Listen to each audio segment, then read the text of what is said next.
오늘 말씀을 보면 사도 요한은 말로만 사랑하지 말고 행함과 진실함으로 사랑하라 말합니다. 18절 말씀 보시면 자녀들아 우리가 말과 혀로만 사랑하지 말고 행함과 진실함으로 하자 말했고요. 23절의 말씀을 보면 그의 계명은 이것이니 곧 그 아들 예수 그리스도의 이름을 믿고 그가 우리에게 주신 계명대로 서로 사랑할 것이니라 이렇게 말했습니다. 네, 우리는 하나님께서 가장 원하시고 기뻐하시는 일이 사랑이라고 하는 사실을 너무나도 잘 알고 있습니다. 오죽하면 하나님을 가리켜 뭐라고 했습니까? 하나님은 사랑이시라 이렇게 말했잖아요. 사랑하는 우리 신의교회 성도 여러분, 더욱 사랑의 사람 되시기를 주님의 이름으로 축원합니다. 자, 그런데 여러분, 하나님께서는 도대체 왜 우리가 서로 사랑하기를 이렇게 원하시는 것일까요? 우리가 서로 사랑하면 하나님께서 뭔가 이익이 생기시나요? 아니면 우리가 서로 사랑하면 우리에게 뭔가 이익이 생기나요? 그렇지 않잖아요?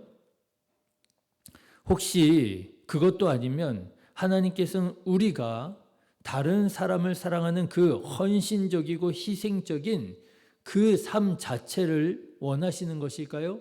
우리가 뭔가 헌신하는 것, 우리가 뭔가 자신을 희생하는 것, 그 자체를 원해서 하나님께서는 우리가 사랑하기를 원하시는 것일까요? 우리가 살아가다 보면 가끔 누군가가 다른 사람을 위해서 자기 자신을 헌신하고 희생했다는 소식을 들을 때 느껴지는 감동이 있잖아요. 야, 어떻게 저럴 수 있을까? 나와 똑같은 사람이라고 하는 사람이 어떻게 저렇게 헌신적이고 어떻게 저렇게 희생적인 삶을 살 수 있을까? 그런 삶을 우리가 들으면 뭔가 우리에게 느껴지는 감동이 있잖아요.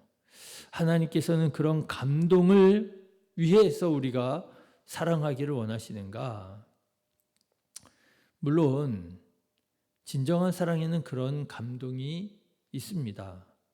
그런데요, 사실 우리가 우리 자신을 돌아보면 그런 감동이 있음에도 불구하고 적지 않은 그리스도인들이 사랑하라라고 하는 이 말씀을 부담으로, 짐으로 여기는 경우가 많은 것을 알게 됩니다. 왜 그렇습니까? 우리가 헌신적인 삶을, 희생적인 삶을, 그런 삶을 우리가 다른 사람에게서 보거나 들으면 감동이 되는데, 내가 희생하려고 하고요, 내가 헌신하려고 하면 어떻습니까?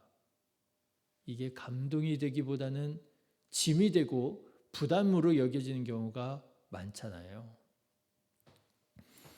뭔가 내가 손해봐야 될 것 같고요. 그렇지 않습니까? 사랑해야 된다 생각하면은요, 내가 뭔가 손해봐야 될 것 같고요. 내가 뭔가 억울해야 될 것 같고요. 내가 정말 참아야 될 것 같고요. 사랑이 분명히 그런 면이 있습니다. 똑같이 살아서는 안 되지요. 내가 뭔가 손해봐야 되고요. 내가 뭔가 억울해도 참아야 되는 그런 면들이 분명히 있죠. 그러다 보니까 사랑이 짐처럼 여겨지더라는 것이죠. 실제로 사도 바울은 고린도전서 13장 여러분 너무나도 잘 아시는 말씀에서 이렇게 말합니다. 사랑은 자기의 이익을 구하지 않는 것이다. 그렇죠. 사랑은 자기의 이익을 구하는 것이 아닙니다. 나의 이익을 위해서 사랑하는 게 아니에요. 그러다 보니까 사랑이 기쁨이 되지 못하고 사랑이 감사가 되고 은혜가 되지 못하고요. 사랑합시다, 사랑해야 됩니다 말하면은요, 뭔가 부담이 되고 어렵게 느껴지고 그리고 힘들게 여겨지는 것이 사실입니다. 그런데 여러분, 오늘 말씀을 가만 보면은요, 사랑은 이렇게 뭔가 희생, 헌신, 손해, 뭔가 내가 참아야 되고 억울함에도 불구하고 내가 나 자신을 얘기하면 안 되는 것 같고 하는 이런 점만 있는 것이 아니라 사랑에는 분명 유익이 있음을 깨닫게 됩니다. 어떤 유익이 있느냐? 여러분 오늘 19절의 말씀을 한번 보십시오. 우리가 사랑할 때에 우리는 우리가 진리에 속한 줄을 알게 된다라고 하는 거예요. 19절 말씀 보십시오.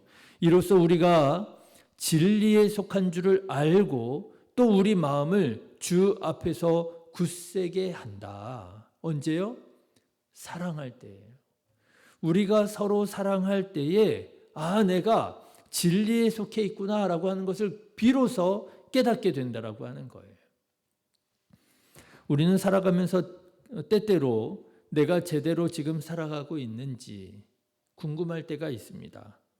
내가 지금 가고 있는 방향이 맞는지, 내가 지금 살아가고 있는 이 방법이 하나님께서 기뻐하시는 방법이 맞는지 잘 모르겠다 싶을 때가 있어요. 그리고 그런 회의심에 빠져들면 참 헤어나오기가 어렵지요. 방향을 잃어버린 것 같고요. 삶의 의욕을 잃어버리게 되고요. 무기력해지기도 하고요. 그런데 우리가 사랑할 때에 내가 진리 가운데 있다는 사실을 명확하게 알 수 있다라고 하는 거예요. 지금 내가 제대로 살아가고 있구나. 사랑하는 신의교회 성도 여러분, 이 사랑의 유익을 누리시기를 주님의 이름으로 축원합니다. 자기 삶에 대한 확신을 가질 수 있다라는 거예요. 사랑할 때 나 지금 바르게 살아가고 있어. 하나님께서 나를 보실 때 얼마나 기뻐하실까? 그렇지 않습니까? 그런데 그뿐이 아닙니다. 우리가 이렇게 사랑하며 살아갈 때 자기 삶에 대한 확신을 갖게 되면 또 어떻게 되느냐? 하나님 앞에서도 담대함을 얻게 되어서 우리가 하나님께 구하는 바를 하나님께 받을 수 있게 된다라는 거예요. 22절의 말씀을 한번 보십시오. 무엇이든지 구하는 바를 그에게서 받나니 이는 우리가 그의 계명을 지키고 그 앞에서 기뻐하시는 것을 행함이라. 여러분 우리가 사랑할 때요, 무엇이든지 구하는 바를 하나님께서 이루어 주신다라고 하는 거예요. 사랑하는 성도 여러분, 이렇게 좋은 사랑을 행하시기를 주님의 이름으로 축원합니다. 사랑은요, 짐이 아닙니다. 하나님께서는 우리에게 짐을 하나 더 얹어 주시려고 막 우리가 힘들고 어렵고 부담스럽고 잘 안 되는 것을 억지로 하라고 짐으로 우리에게 사랑하라고 말씀하신 것이 아니라 우리가 사랑할 때 이 사랑으로 말미암아 우리에게 누려지는 은혜가 있고 감동이 있고 유익이 있다라고 하는 거예요. 하나님께서는 바로 그 사랑의 유익을 주시기 위하여 우리에게 사랑하라 명령하셨다라고 하는 것입니다. 저는 이렇게 말씀드리고 싶어요. 자기 이익, 고린도전서 13장에 사랑은 자기 이익을 구하지 않는 것입니다 말했잖아요. 자기 이익과 자기 유익은 다른 거예요. 자기 이익을 위해서 사랑하는 것은 아니지만 사랑할 때에 사랑의 유익이 우리에게 있다라고 하는 것이죠. 그러면 사랑의 유익이 있음을 여러분 한번 사랑해 보십시오. 실제로 사랑을 행할 때에 사랑의 유익이 있음을 금방 깨닫고 금방 그 사랑의 유익을 누리게 될 것입니다. 사랑하면 행복해져요. 그렇지 않습니까? 사랑하면 행복을 느끼게 됩니다. 사랑하면 내가 진리 안에 있음을 깨닫게 되고요. 사랑하면 나의 삶에 대한 자기 자신에 대한 확신을 갖게 되고요. 사랑할 때 하나님께서 나와 함께 하심을 누리게 되는 것이지요. 24절의 말씀을 한번 보십시오. 그의 계명을 지키는 자는 주 안에 거하고 주는 그의 안에 거하시나니 우리에게 주신 성령으로 말미암아 그가 우리 안에 거하시는 줄을 우리가 아느니라. 여러분 이것보다 더 좋은 것이 있을까요? 그리스도인이 받아 누리는 복 중에 가장 큰 복이 무엇입니까? 임마누엘이잖아요. 하나님께서 우리와 함께 하시다. 그게 임마누엘이잖아요. 그런데 그 복을 누릴 수 있게 된다는 거예요. 언제요? 우리가 사랑할 때예요. 아, 하나님이 나와 함께 하시는구나.